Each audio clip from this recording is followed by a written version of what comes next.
내려와서 마시라 하는 제목으로 은혜를 나누기를 원합니다. 37절을 보면 예수님이 명절 끝날 곧 그 큰 날에 말씀하시는 것을 보게 됩니다.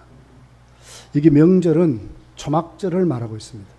그러니까 초막절 중간쯤 되지요.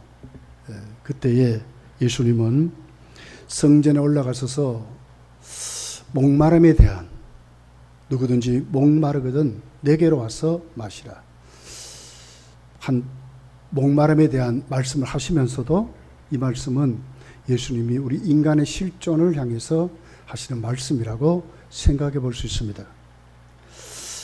특별히 이스라엘 백성들은 초막절을 지키는 것은 왜 지켰습니까?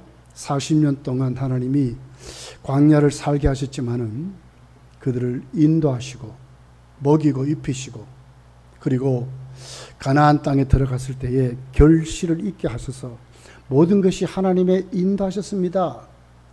하나님 아니면 우리 살 수 없었습니다.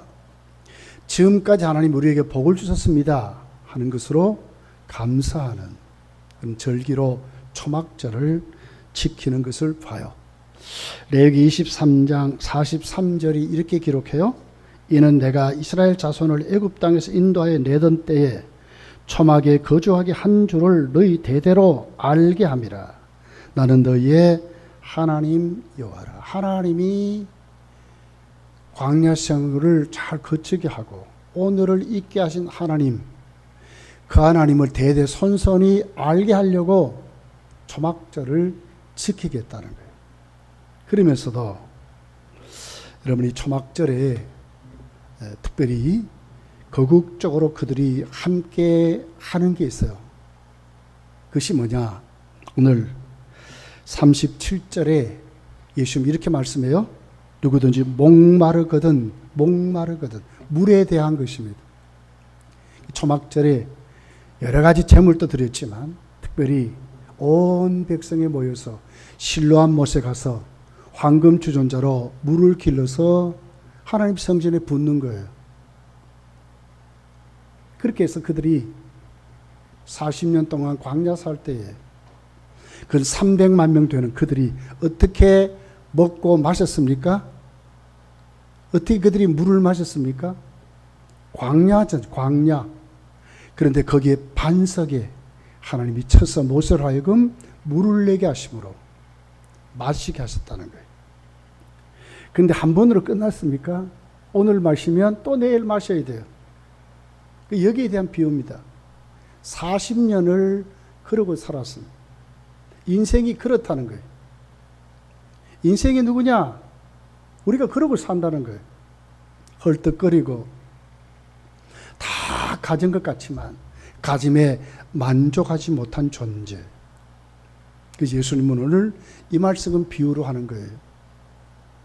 출애굽기 17장 6절에 보면 이렇게 기록해요. 내가 호렙산에 있는 그 반석 위에 서서 네 앞에 서리니 너는 그 반석을 치라. 그것에서 물이 나오리니 백성이 마시리라. 모세가 이스라엘 장로들의 목전에서 그대로 행했다. 그래서 물을 내게 했다는 거예요. 어디에 옵니까? 반석을 쳐서.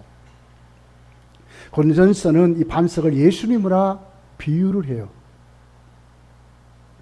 예수님이 아니고는. 그렇게 해서 누구든지 목마르다. 인생은 다 그런 존재라고 말씀하는 거예요. 자, 인간의 그 목마름이 어디서부터 시작됐습니까? 에덴 동산에 시작됐어요. 풍족하고 목마름이 없는 에덴 동산. 넉넉하고 가장 행복한 상태. 하나님으로 만족하고 결핍이 없는 것이 에덴 동산의 삶이었어요. 그런데도 부족해졌고 다시 찾아야 하고 헐떡거려야 하고 이마에 땀이 흘려야 먹고 살 수밖에 없고 가정이 깨트려져 버렸습니다. 남편과 아내가 서로 탓을 하고 그렇게 사랑한다 하지만 그게 얼마 값딜까 여러분? 부모 자녀 간의 관계도 똑같아요. 우리 그러고 살잖아요. 어디서 시작됐습니까? 에덴 동산의 죄 때문에 아담이 죄를 지음으로 그 죄가 우리로 하여금 그렇게 만들었다. 그 결과를 그렇게 지금 말씀하는 거예요. 이 인간의 실존입니다. 인간은 다 그렇습니다. 천국 가기 전까지 우리는 다 똑같습니다. 창세기 3장 17절 18절에 하나님이 아담에게 이렇게 말씀합니다. 아담에게 이르시되 네가 네 아내의 말을 듣고 내가 네게 먹지 말라 한 나무의 열매를 먹었은즉 땅은 너로 말미암아 저주를 받았다. 땅이 저주를 받아버렸습니다. 너는 내 평생에 수고하여야 그 소산을 먹으리라. 땅이 네게 가시덤불과 엉겅퀴를 낼 것이라. 네가 먹을 것은 밭에 채소라. 엉겅퀴와 가시덤불을 낸다. 이마에 땀이 흘려야 겨우 먹는다. 노동은 하나님 주신 복이었는데 진짜 노동이 수고가 되어버린 거예요. 기쁘고 감사함으로 찬송하면서 하나님이 주신 그 에덴 동산에 정말 만족하게 살아야 될 그들이 죄를 짓고 나니까 땅이 그만 저주를 받았다는 거예요. 땅의 역할을 지금 못하는 겁니다. 그랬더니 뭡니까? 인간의 삶이 헐떡거리 목마른 인생이 되어버렸다는 거예요. 땅만 그렇습니까? 결국 아담과 하와는 에덴 동산에서 쫓겨납니다. 쫓겨남으로 무엇이 문제가 되어버렸습니까? 하나님과 아담과 하와의 사이에 문제가 일어나 버린 거예요. 하나님이 누구십니까? 생수의 근원 아닙니까? 생명의 근원 아닙니까? 하나님으로부터 끊어져 버리고 쫓겨나 버리니까 뭐가 됐습니까? 거기에 대한 헐떡거림이 있는 거예요. 영원한 존재, 영원한 삶을 살아가는 그 존재가 깨트려져 버리니까 이제는 뭐가 됐습니까? 영원한 존재가 영혼을 사모하는 존재가 되어버렸습니다. 그걸 가지려고 하는 존재가 되어버렸습니다. 이미 가졌던 자가 잃어버려서 영혼을 사모하는, 가지려고 하는 존재가, 그러니까 만족이 없는 것입니다. 내가 가지기 전에는 이것이 다 이루어진 것으로 내가 알 수가 없는 것입니다. 전도서 1장 8절에 이렇게 기록합니다. 모든 만물이 피곤하다는 것을 사람이 말로 다 말할 수 없나니 눈은 보아도 족함이 없고 귀는 들어도 가득 차지 아니하도다. 전도서 2장 22절 23절 보니까 사람이 해 아래서 행하는 모든 수고와 마음에 애쓰는 것이 무슨 소득이 있으랴. 일평생에 근심하며 수고하는 것이 슬픔뿐이라. 그의 마음에 밤에도 쉬지 못하나니 이것도 헛되도다. 밤에도 쉬지 못한대. 제 손에 갤럭시 워치 4 시계가 차 있습니다. 여기 우리 큰놈이 사줘가지고 그래도 저기 좀 차고 있어요. 이것이 하나의 좋은 그 점이 뭐냐면 밤에 잠을 자면 몇 시간을 자면서 깊은 수면이 몇 분 잤느냐가 딱 이게 표시가 돼요. 렘 수면, 그냥 잠는 수면, 총잔 수면, 깊은 수면, 이것이 여기 표시가 돼요. 만약에 여러분들 체크해보면, 6시간 잤다고 합시다. 좀 못 자면 한 4시간 잤다고 합시다. 근데 깊은 수면은 여러분 몇 분이나 주무실 것 같습니까? 우리 3호를 보니까요. 어떤 때는 10분도 못 자더라고, 10분도. 5분, 4분 이럴 때도 있어요. 제가 깜짝 놀랐어요. 왜 이렇게 잠을 못 잘까? 이것이 여러분 인생입니다. 푹 쉬어야 인체가 회복되잖아요, 우리가. 밤에 자면서 우리가 치료되거든요. 하나님 우리를 그렇게 만들었어요. 깊이 자야 되는데 깊이 못 자니까 치료가 안 되는 거예요. 그게 자꾸 늙는 거예요, 자꾸. 그리고 자꾸 병이 생기는 거예요. 이게 우리 인생입니다.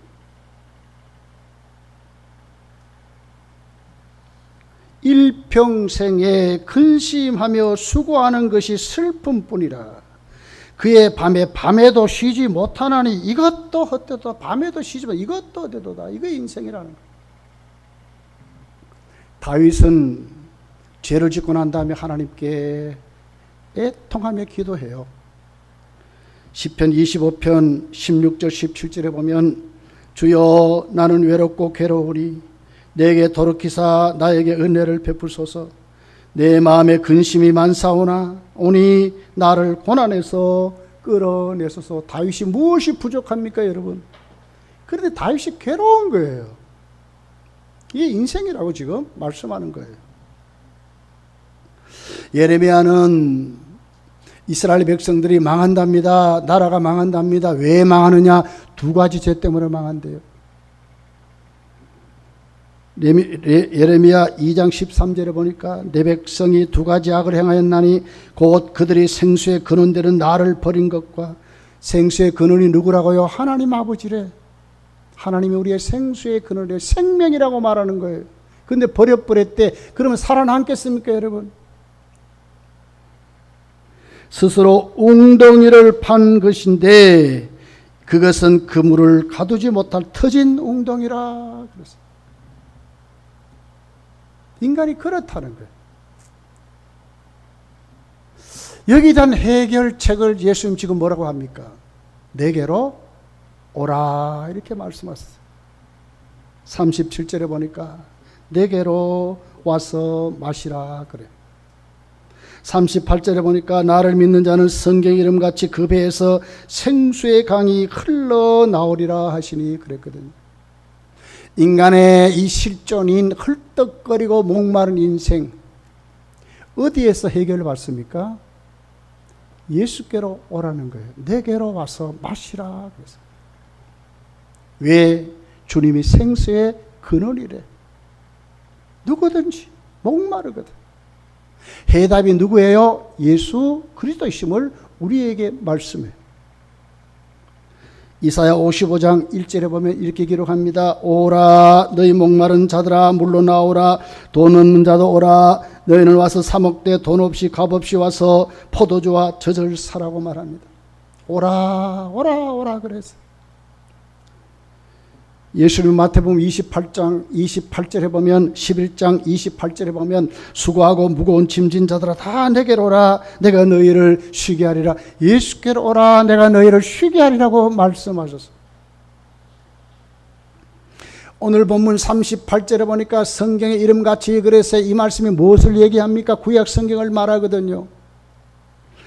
이사야 43장 3절에 보면 44장 3절에 보면 너희 목마른 자들아 목마른 자에게 물을 주며 나는 목마른 자에게 물을 주며 마른 땅에 시내가 흐르게 하며 나의 영을 네 자손에게 나의 복을 너의 후손에게 부어주리니 그랬거든요. 누가 물을 줍니까? 누가 마른 땅에 길을 내고 물을 줍니까? 예수께로 오면 예수님이 그렇게 하신다는 거예요. 내가 목마른 자에게 물을 준다. 그 땅에 시내가 흐르게 한다. 누가? 예수님이.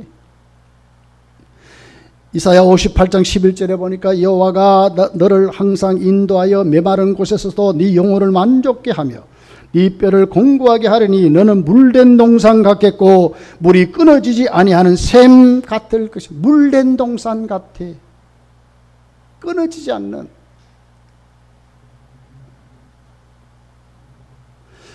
예수님이 사마리아 수가성을 찾아갑니다. 그 수가성 여인에게 말씀합니다. 요한복음 4장 10절에 보니까 이렇게 기록합니다. 예수께서 대답하여 이르시되 네가 만일 하나님의 선물과 또 네게 물 좀 달라 하는 이가 누구인 줄 알았더라면 네가 그에게 구하였을 것이요 그가 생수를 네게 주었으리라. 예수님이 누구신 줄 알면 네가 이제는 나한테 구한다는 거예요. 그러면 예수님이 그에게 생수를 주겠다고 말씀하셨어요.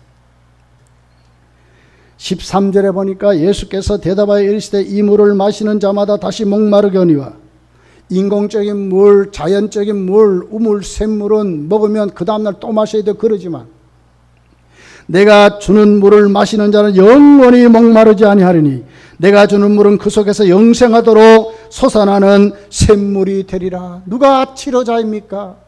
누가 해결자입니까? 목마른 인생이 어디에서 답을 얻습니까? 예수께로 가면 된다는 거예요. 우리를 마시게 하겠다. 우리의 삶의 모든 수단 방법은 또 헐떡거리지만 예수께서 우리에게 주신 삶은 헐떡거리는 삶이 아니래요. 생수의 근원으로 마시게 하겠다고 말씀을 하고 있는 것입니다.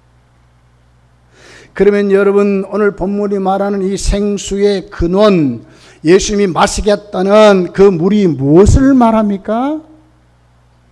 자, 39절에 보니까 이렇게 기록합니다. 이는 그를 믿는 자들이 받을 성령을 가르쳐 말씀하신 것이라. 예수께서 아직 영광을 받지 아니하였으므로 성령이 아직 그들에게 계시지 아니하시더라 그랬어요. 무엇을 말합니까? 성령을 말씀한대요. 다시 말하면 인생의 해결점이 어디 있습니까? 예수께로 와야 되는데 예수께로 와서 예수 믿는 그들에게는 뭘 주신다고요? 성령을 부어주신다는 거예요. 성령을 주시라는 말은 1차적으로는 중생을 말합니다. 거듭난다 그 말입니다. 예수 믿고 구원받는다 그 말입니다. 인생의 모든 근본적인 문제가 해결됐다 그 말입니다. 그러나 2차적으로 오늘 본문이 우리에게 제시하는 이 부수적인 뭡니까? 넘치도록 부족함 없도록 하는 것이면 성령의 충만함을 말하는 것입니다. 받고 또 받고 또 받고 성령으로 살아가는 그 삶. 오순절날 마가의 다락방에 그들이 여러분 어떻게 합니까? 주님 말씀의 약속을 믿고 사모함으로 기다리다가 성령 받습니다. 바람 같은 성령, 불 같은 성령. 4절에 보니까 성령의 충만함을 받아들였어요. 다 성령의 충만함을 받았다. 인생이 바뀌었습니다. 달라졌습니다. 새 삶이 시작됐습니다. 진짜 성도의 삶이 시작됐습니다. 여러분, 사도행전 2장 이후부터 사도행전에 기록된 초대교회 성도들, 제자들, 사도들, 사도 바울 할 것 없이 문제로 헐떡거립니까? 먹고 마시는 문제로 헐떡거립니까? 전혀 없거든요. 내게로 와라. 내게로 와서 마시라. 성령 받으니까, 성령 충만하니까 삶이 달라졌어요. 진짜 만족한 삶을 살았어요. 신앙이 뭔지 알았어요. 생명을 구원하는데 얼마나 기쁘고 감사한지 그들은 생명을 걸고 그 삶을 살았어요. 인생의 종착역 천국이 있음을 그들은 확실히 믿었거든요.